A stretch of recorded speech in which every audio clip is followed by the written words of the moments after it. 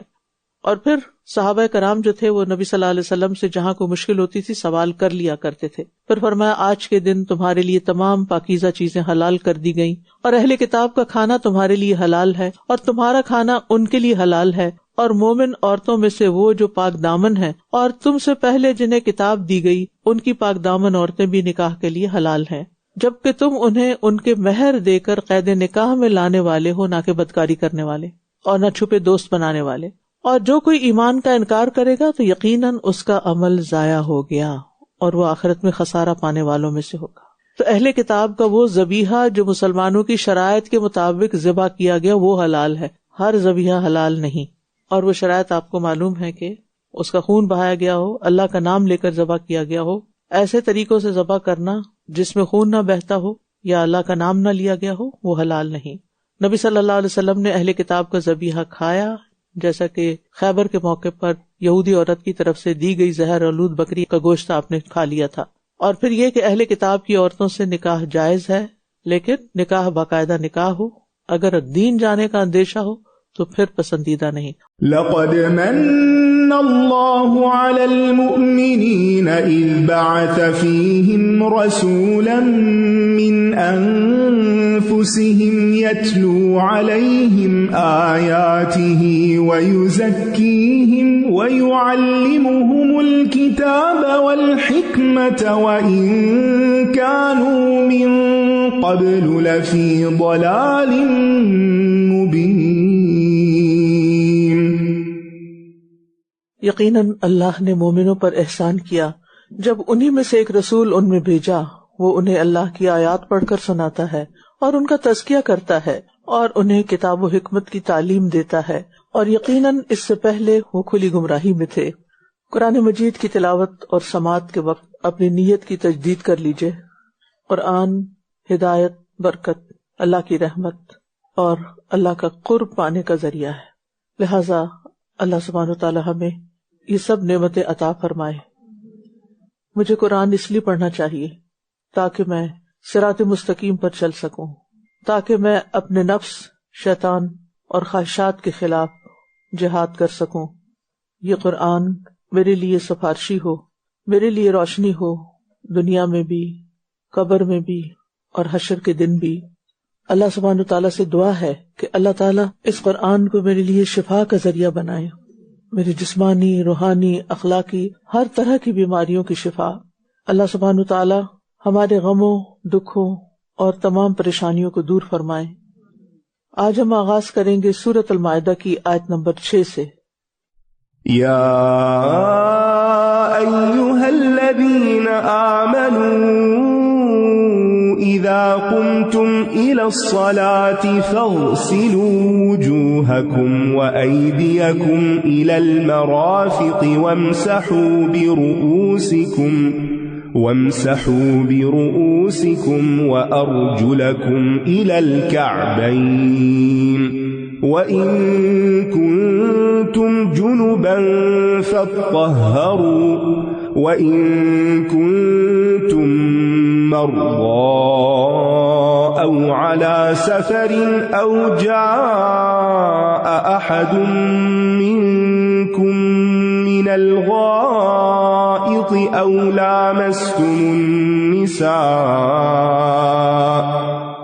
لامستم النساء فلم تجدوا ماء فتيمموا صعيدا طيبا فامسحوا بوجوهكم وأيديكم منه ما يريد الله ليجعل عليكم من حرج ولكن يريد ليطهركم وليتم نعمته عليكم لعلكم تشكرون.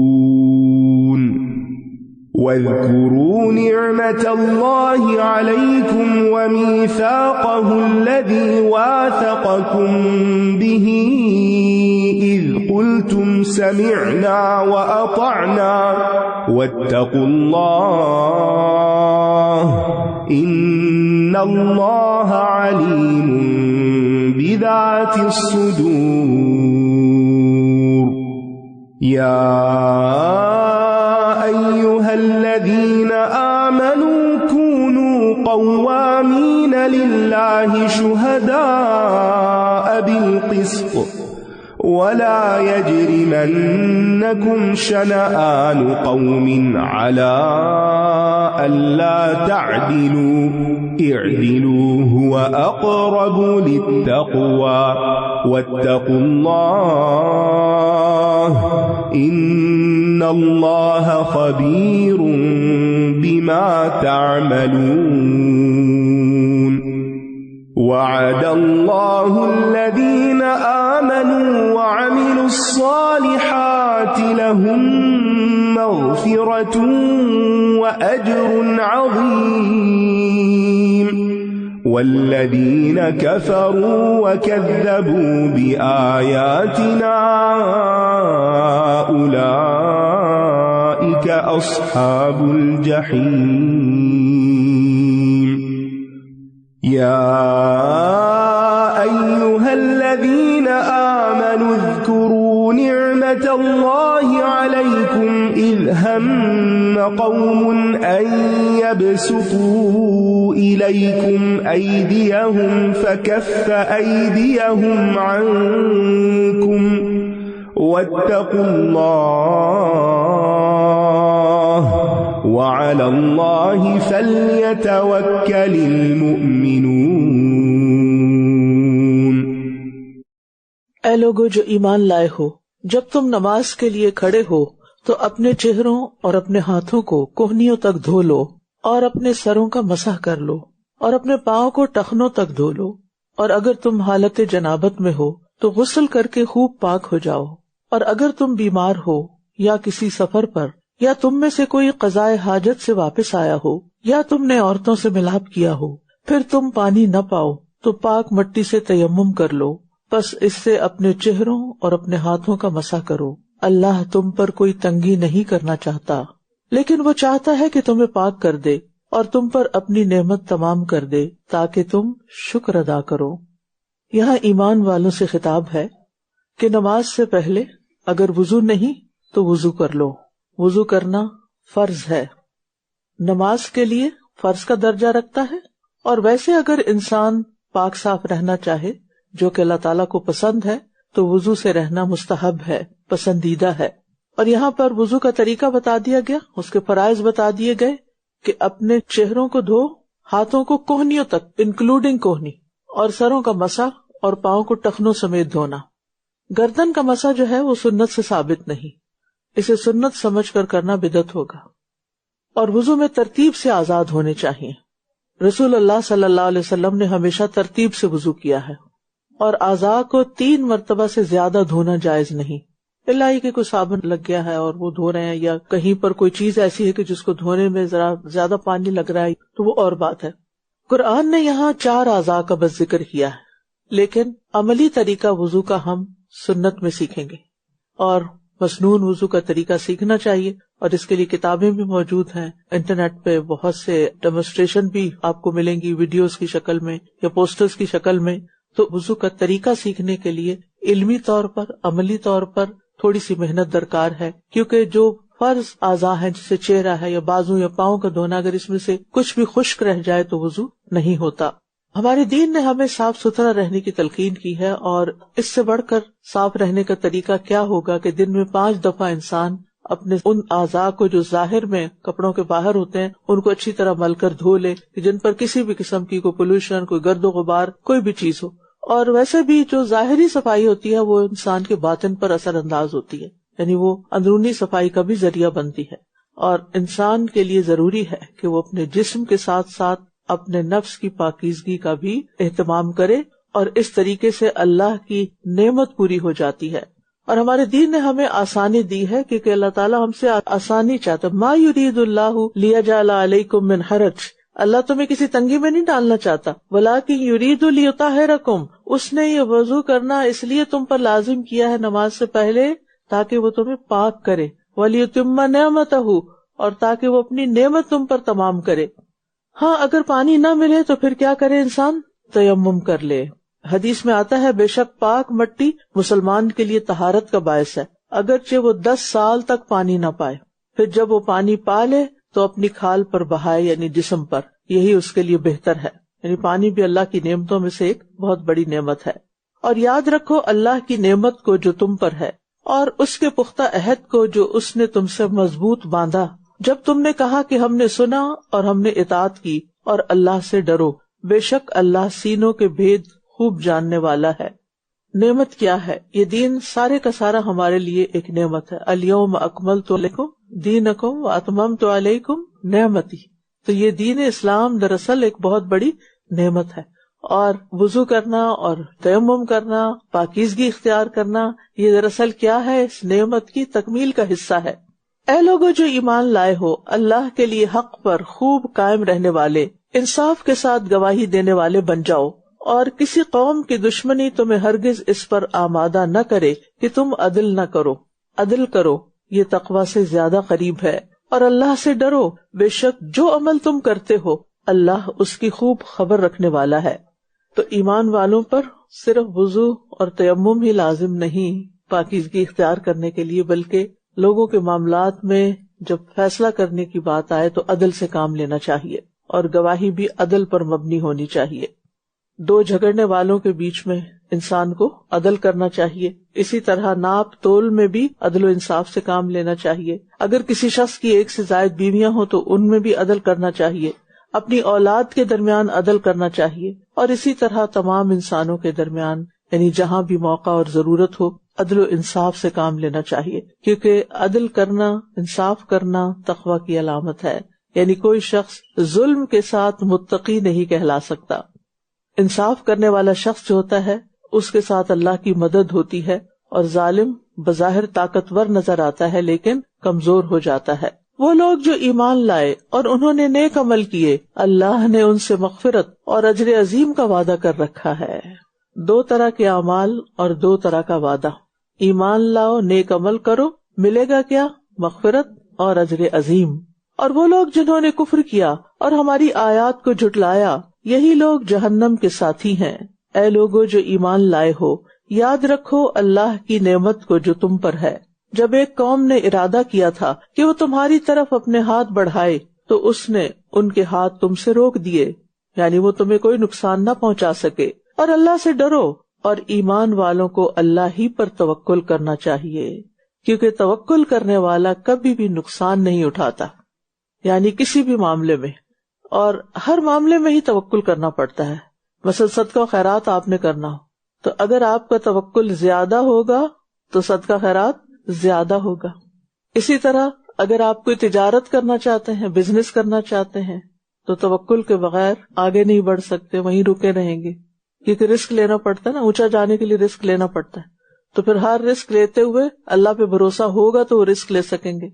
اسی طرح اگر آپ کسی کو اپنا کوئی راز دے رہے ہیں کسی ضروری کام کی وجہ سے، تو اللہ پہ بھروسہ کرنا پڑے گا تاکہ وہ آپ کے خلاف حجت نہ بنے.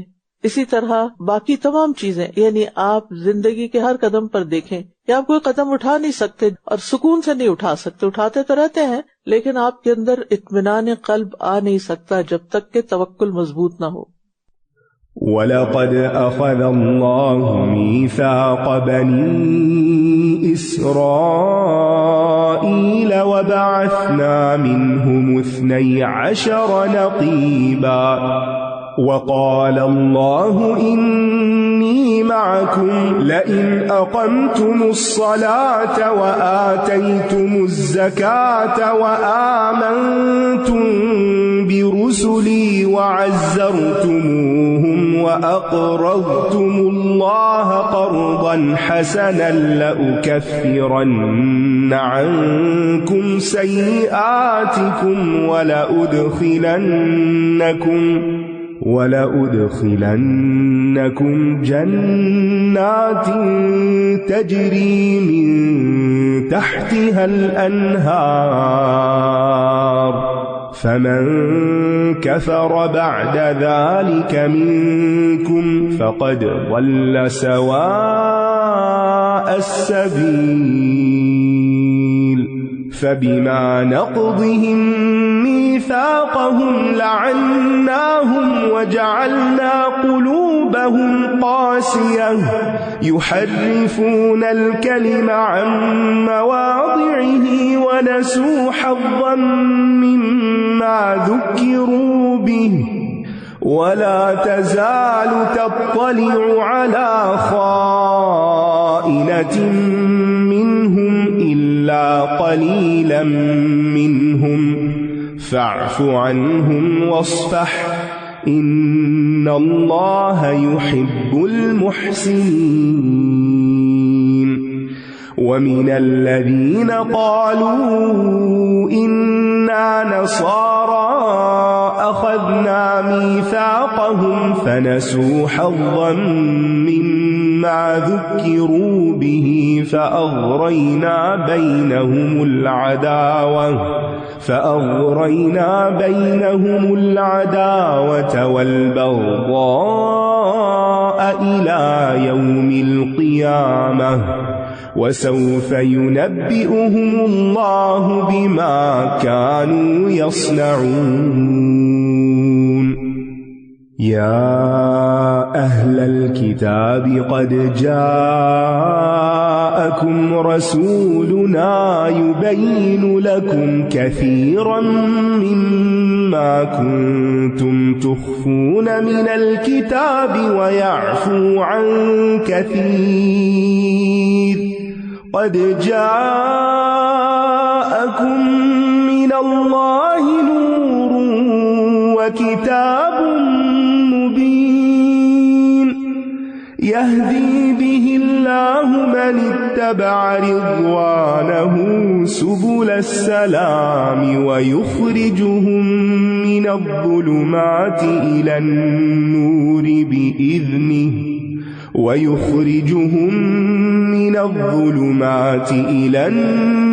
بإذنه ويهديهم إلى صراط مستقيم لقد كفر الذين قالوا إن الله هو المسيح ابن مريم قل فمن يملك من الله شيئا إن أراد أن يهلك المسيح ابن مريم وأمه ومن في الأرض جميعا ولله ملك السماوات والأرض وما بينهما يخلق ما يشاء والله على كل شيء قدير وقالت اليهود والنصارى نحن أبناء الله وأحباؤه قل فلم يعذبكم بذنوبكم بل أنتم بشر من خلق يغفر لمن يشاء ويعذب من يشاء ولله ملك السماوات والأرض وما بينهما وإليه المصير يا أهل الكتاب قد جاءكم رسولنا يبين لكم على فترة من الرسل أن تقولوا ما جاءنا من بشير ولا نذير فقد جاءكم بشير ونذير والله على كل شيء قدير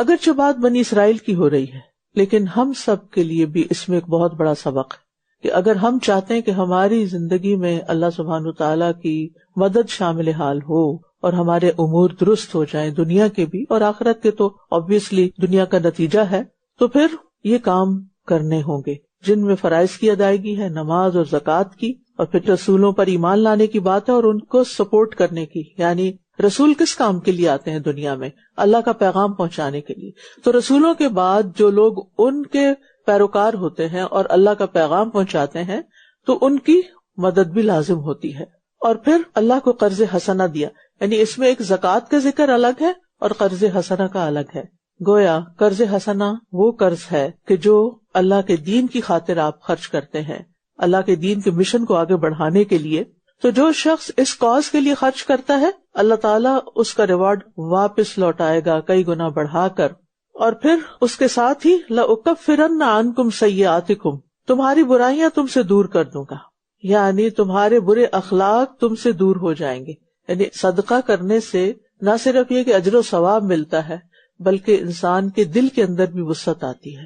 ایک صدقہ انسان صرف اپنی کسی ذاتی مصیبت کو ٹالنے کے لیے کرتا ہے، اور ایک صدقہ وہ کرتا ہے جس میں وہ اللہ کے دین کی خدمت اور مدد کے لیے کرتا ہے.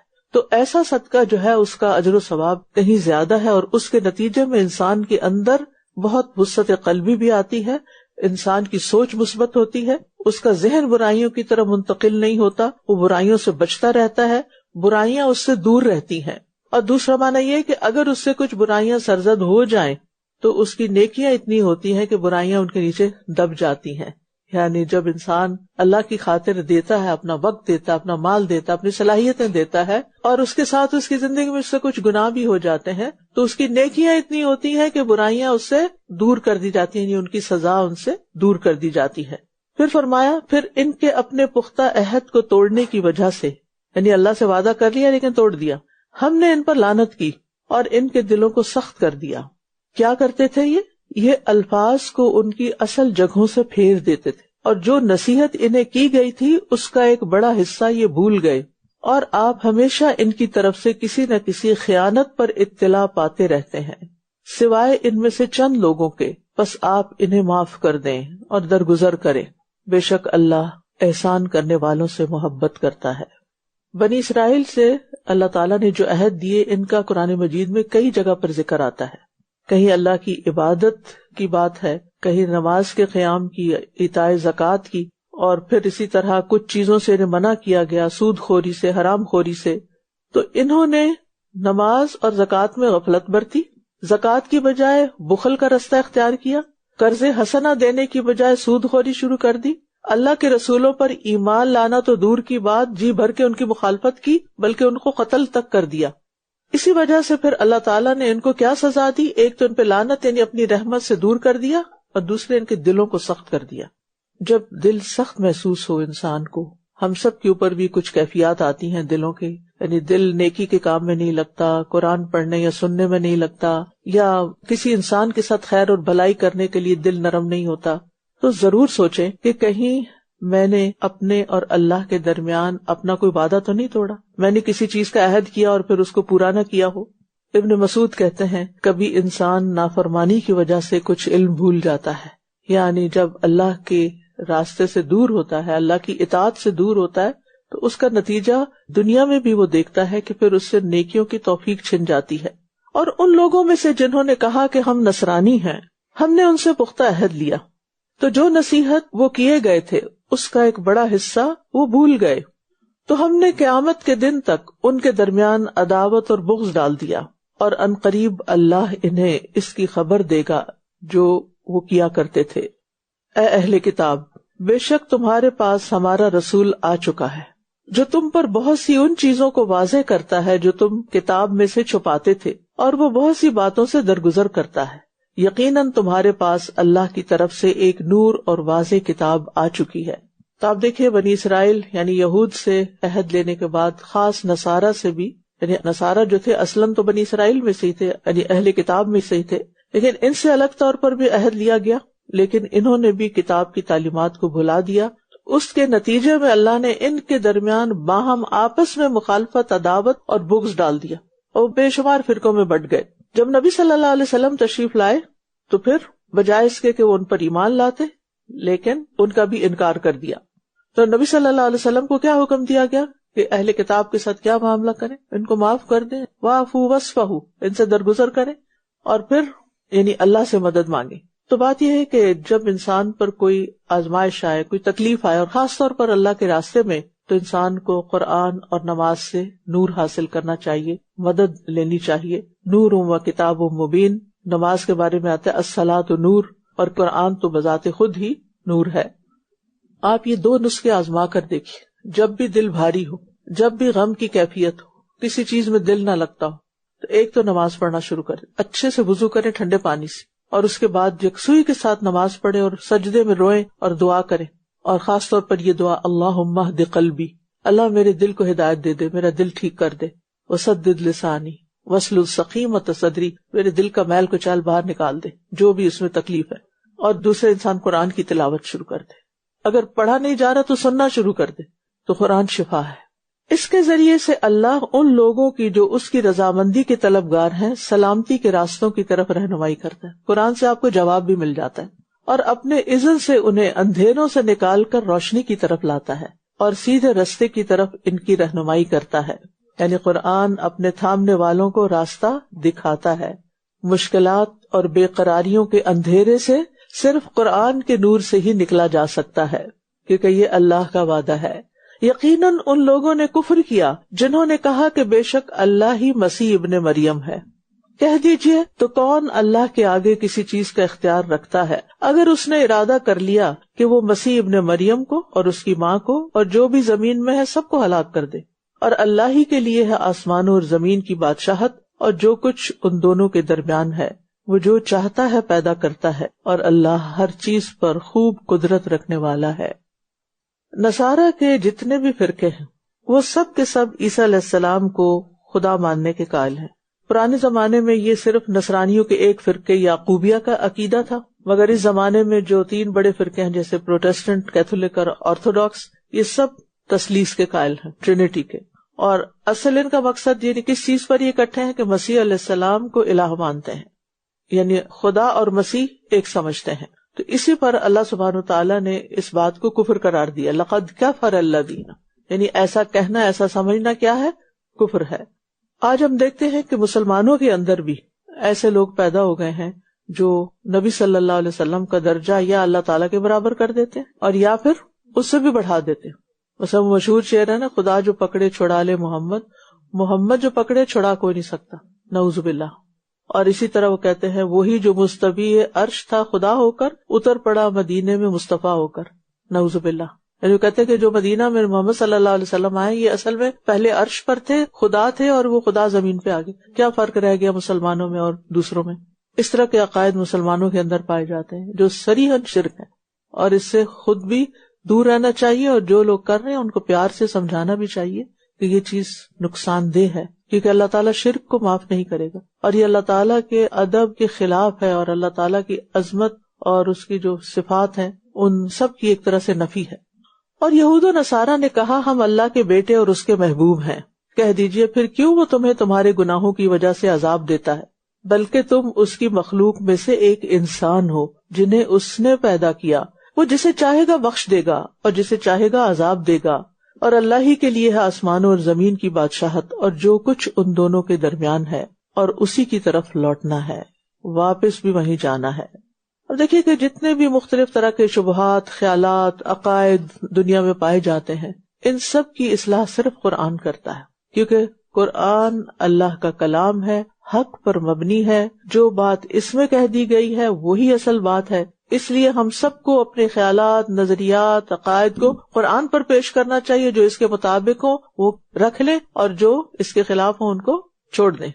اے اہل کتاب، یقیناً تمہارے پاس رسولوں کی آمد کے ایک وقفے کے بعد ہمارا رسول آ گیا جو تمہارے لیے حق واضح کرتا ہے، تاکہ تم یہ نہ کہو کہ ہمارے پاس کوئی خوشخبری دینے والا اور خبردار کرنے والا نہیں آیا. تو یقیناً تمہارے پاس ایک خوشخبری دینے والا اور خبردار کرنے والا آ چکا ہے، اور اللہ ہر چیز پر خوب قدرت رکھنے والا ہے. عیسیٰ علیہ السلام اور نبی صلی اللہ علیہ وسلم کے درمیان کوئی نبی نہیں آیا، اور پھر ایک وقفے کے بعد یعنی کچھ 100 سال کے بعد نبی صلی اللہ علیہ وسلم تشریف لائے، اور اس کی ضرورت اس لیے بھی تھی کہ پچھلی کتابوں میں جو تبدیلیاں ہو چکی ہیں اور دین کی شکل بگاڑ دی گئی تھی، تو دین کو اپنی اصل شکل میں لوگوں کے سامنے پیش کیا جائے۔ پچھلی کتابوں کی حفاظت ان کے علماء کے ذمے کی گئی تھی، قرآن کی حفاظت کا ذمہ اللہ نے خود لیا اور رہتی دنیا تک کے لوگوں کے لیے ہدایت کے پیغام کو محفوظ کر دیا۔ لہٰذا جو بھی ہدایت چاہتا ہو اسے کیا کرنا چاہیے؟ اس کتاب کی طرف رجوع کرنا چاہیے۔ اور پھر رسولوں کی جانشینی کے لیے ایسے لوگوں کی ضرورت ہے جو ان باتوں کو پوری دنیا تک پہنچائیں۔